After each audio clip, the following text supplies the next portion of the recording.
Ya minimalnya 10 ke atas lah. Kalau lagi rame bisa sampai di atas 20 kalau ikan lagi ada. Ya satu ya apa namanya, lebih nyaman, tenang ya. Terus kedua ya alhamdulillah dari luar kita udah bisa nyekolahin anak pesantren sampai bangun ini, alhamdulillah istri bisa sekolah S2 ya dari Lohan.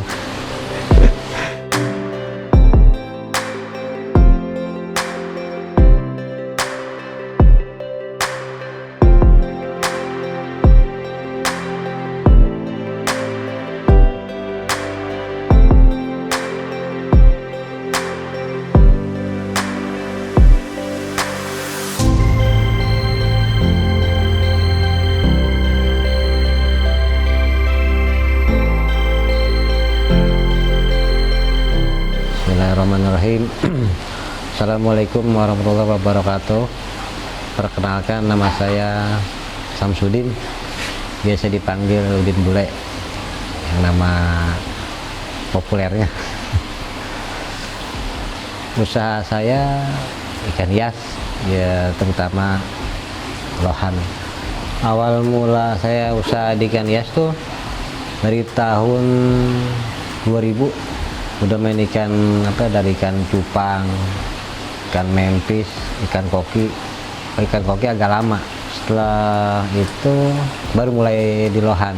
Saya main di lohan dari tahun 2015 kalau nggak salah sampai sekarang. Kalau suka dukanya udah pasti ada, istilahnya dari awal kita nelorin, dari ntar jadi banyak kegagalan. Tapi dari kegagalan alhamdulillah saya bisa belajar dari kegagalan. Sekali 2-3 kali gagal, paling sekali jadi, 3 kali gagal sekali jadi. Jadi nggak setiap nelorin jadi, nggak gitu, pasti ada gagalnya. Kalau berapa jenisnya saya kurang paham, tapi yang saya tahu ya kayak serde, terus kampa, cencu, itu aja sih yang saya tahu mah. Tapi mungkin banyak lagi jenis yang lain. Kalau di sini saya cuma SRD aja, nggak ada yang lain. Ciri khas SRD itu ya kepala mutiara, badannya merah gitu. Luas lahan keseluruhan ya kurang lebih ada kali sekitar 1000 lah, dari kolam sampai pam ini ya, kurang lebih. Total akuarium semuanya 160, yang itu yang polos sama yang seketan. Kalau yang seketan kapasitasnya buatnya sekitar 700 ekor lah kalau diisi. Kalau awal-awal pandemi alhamdulillah lumayan, peningkatan drastis. Tapi setahun pertama ya kalau di sini sih dari umur 2 bulan tuh, umur ikan udah 2 jari sampai 3 jari yang biasa saya keluarin.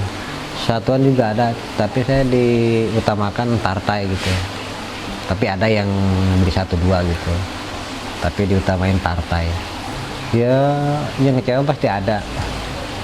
Ya, mungkin dari istilahnya dari sini ikan bagus, jenongnya bagus, istilahnya sampai di rumah berubah, jenongnya hilang kayak gitu.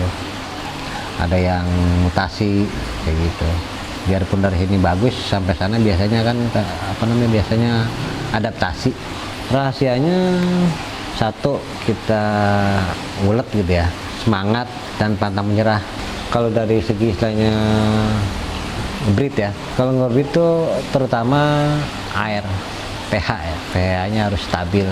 Kalau di tempat saya kan ikan waktu nelor pH istilahnya 6, 7 gitu ya. Tapi pas setelah dia telur menetas, pH-nya berubah jadi 8 apa lewat gitu. Itu saya banyak kegagalan dari situ. Makanya kita harus cermat mengolah air. Kalau masalah ikan jenong sih dari dari genetik. Biarpun makannya cukup segala macam, kalau emang genetiknya jenongnya nggak gede ya nggak bakalan gede. Tapi kalau misalnya genetiknya jenongnya bagus, biarpun makan ala kadar tetap aja bagus gitu. Modalnya awalnya saya di kolam dulu, kalau indukan dari disuplai sama temen gitu. Awal-awal saya main lohan di apa namanya, dikasih berapa ekor gitu, ntar berapa hari berapa bulan gitu nelor, kadang-kadang mati ganti kayak gitu, mati ganti kayak gitu. Jadi ya itu kendalanya di Lohan gitu, yang sampai sekarang belum ketemu, kayak macam penyakitnya barefoot, borok. Kalau tantangan buat saya itu ya, kalau ngebreed jadinya nggak pernah sempurna, kadang jadi kadang nggak, karena faktor air.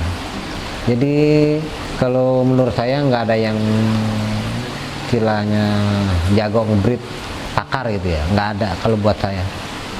Jadi kita terus belajar dari kegagalan gitu. Kalau saya banyak kan plasma, misalnya sekitaran sini yang pada progres. Nah dari yang progres tuh keluar ya, ada yang berangkat ke buat Semarang, Bali, mana gitu, Papua juga ada, cuma bukan saya yang ini, teman-teman. Cuma ya begitu, kalau namanya, kalau Lohan tuh 1000 ekor nggak jenong semua, soalnya dari 1000 paling bagus 50%, bahkan jong sama sekali nggak jenong. Itu suka dukanya miara Lohan tuh gitu. Bedanya jantan betina ya, kalau jantan jenongnya relatif lebih besar, lebih jelas. Kalau yang betina itu apa, ciri khas cewek itu ada titik hitam di sirip, atas sirip dah. Yang betina, jantan.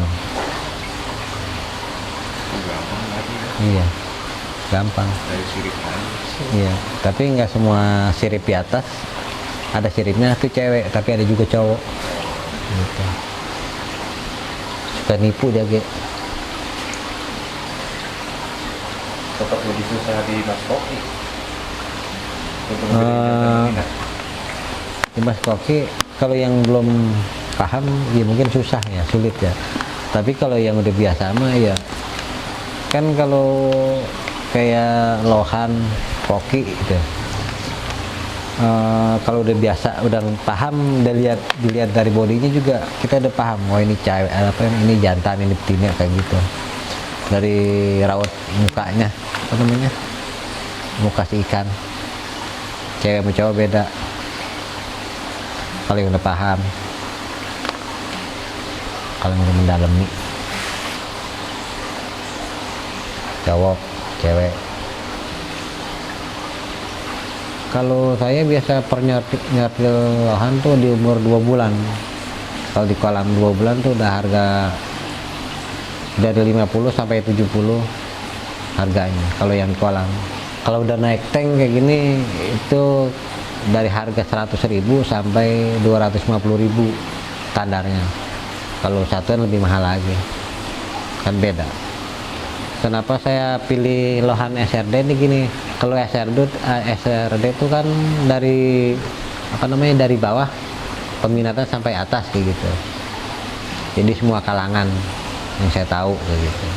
Ya minimalnya 10 ke atas lah. Kalau lagi rame bisa sampai di atas 20 kalau ikan lagi ada. Ya satu ya apa namanya, lebih nyaman, tenang ya. Terus kedua ya alhamdulillah dari Lohan kita udah bisa nyekolahin anak, pesantren, sampai bangun ini dari Lohan, alhamdulillah. Rumah itu dulu dari koki, dari budidaya koki saya punya rumah, alhamdulillah. Istri bisa sekolah S2 ya dari Lohan. Dari gaji dia juga ya pengennya sih diperluas, diperbanyak istilahnya, ditingkatkan kualitas gitu. Kan semakin lama semakin kembali apa namanya, persaingan semakin ketat. Jadi tuntutan istilahnya konsumen. Sekarang yang lagi booming tuh konsumen pengennya yang Lohan palanya boom head gitu ya, yang palanya geblek-geblek. Itu banyak kan konsumen kayak begitu sekarang, pada mintanya yang pala boom head. Sementara kan kalau nama yang boom head itu enggak semua Lohan kan boom head, semuanya pasti istilahnya dari 100 paling 20 ekor yang boom head itu, enggak semuanya, banyak standar. susah. Sekarang apa yang sulit itu sekarang bagaimana caranya supaya ikannya jenongnya boom head semua itu belum ketemu bagaimana caranya. Kalau boom head itu dari harga 200 sampai 300 itu kalau yang ukuran 2 jari 3 jari. Kalau yang ukuran 3 jari 4 jari ke atas ya bisa harga di atas 1 lebih lah, cenggau paling mahal, tergantung sakitnya. Kalau lohan tuh kalau misalnya wespot gampang, cuma istilahnya kasih garam, dikasih heater yang wattnya besar gitu, yang kayak 200 watt gitu. Kalau wespot kan dari sejenis kutu, itu aja sih pengobatannya kalau buat lohan kena wespot. Kalau buat sakit barefoot saya belum ketemu sampai sekarang. Bahkan ikan saya banyak yang mati yaitu indukan karena barefoot borok. Tapi saya selama di lohan mah nggak pernah sih, nggak pernah ada istilahnya tipu-tipu kayak gitu, ikan bawa dulu gitu. Biasanya kalau saya di sini bukan ikan dulu, duit dulu baru ikan kayak gitu. Duit masuk baru ikan keluar kayak gitu. Jarang. Jadi nggak ada yang nggak ada no tipu-tipu. Ada duit ada barang.